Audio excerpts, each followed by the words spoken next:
नेता प्रतिपक्ष और कांग्रेस पार्टी के अध्यक्ष ने ट्वीट जब किया या उनको बधाई जब दी तो हिंदुओं की वहां पर सुरक्षा की कोई बातचीत नहीं की, ना ही उसका उल्लेख किया, ना ही अल्पसंख्यकों की सुरक्षा की बात की।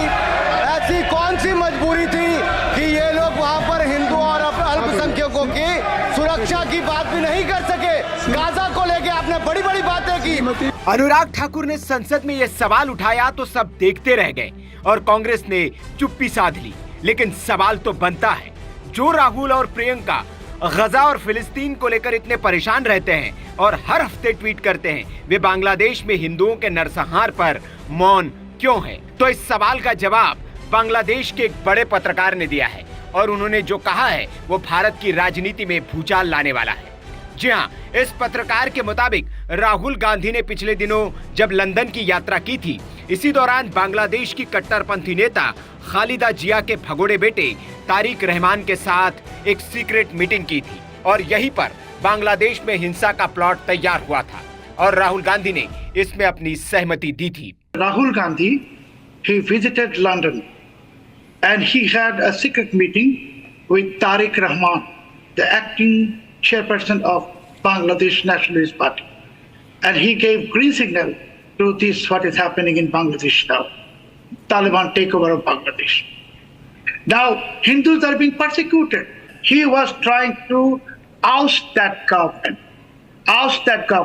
and have his own allied government in Bangladesh, and that's what we are seeing now. And I can assure you and I can guarantee you on record that again I'm saying Rahul Gandhi met Tariq Rahman in London, and he is a part of the CIA and ISI conspiracy of destabilizing Bangladesh and turning this country into a neo-Taliban state, and that's why Congress is silent on the persecution of Hindus in Bangladesh. ये बांग्लादेशी समाचार पत्र Blitz के संपादक सलाहुद्दीन शोएब चौधरी है, जिन्होंने एक TV channel पर यह खुलासा किया है।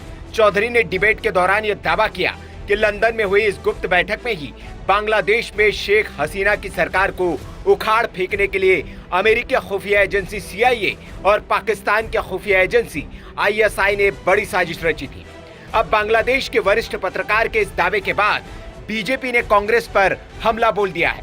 बीजेपी IT सेल के मुखिया अमित मालवीय ने एक्स पर इस वीडियो को पोस्ट करते हुए लिखा, यह गंभीर मामला है।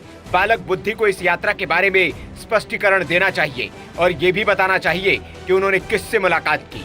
वहीं बीजेपी नेता सरदार RP सिंह ने भी राहुल गांधी से सवाल पूछा है। सरदार RP सिंह ने सोशल मीडिया एक्स पर लिखा, राहुल गांधी को लंदन में BNP के तारिक रहमान के साथ अपनी बैठक के बारे में स्पष्ट करना चाहिए। क्या उन्होंने बांग्लादेश में तख्तापलट और हिंदुओं के नरसंहार को आगे बढ़ाने का आदेश दिया था? ये जानकारी बांग्लादेश में बैठे ब्लिट्स के संपादक सलाहुद्दीन चौधरी ने साझा की है। हालांकि कांग्रेस की ओर से अब तक इन आरोपों पर कोई जवाब नहीं आया है, जबकि इस पत्रकार ने खुद राहुल के एक्स पोस्ट पर उन्हें चैलेंज किया है। राहुल ने जब बांग्लादेश के नए प्रमुख मोहम्मद यूनुस को बधाई दी तो उसी पोस्ट पर रिप्लाई करते हुए सलाहुद्दीन शोएब चौधरी ने लिखा, हाँ मुझे पता है कि आप देश को नव तालिबान राज्य में बदलकर बांग्लादेश को अस्थिर करने और उसके बाद भारत को अस्थिर करने और नरेंद्र मोदी को सत्ता से हटाने की अपनी गुप्त साजिश की सफलता का जश्न मना रहे हैं।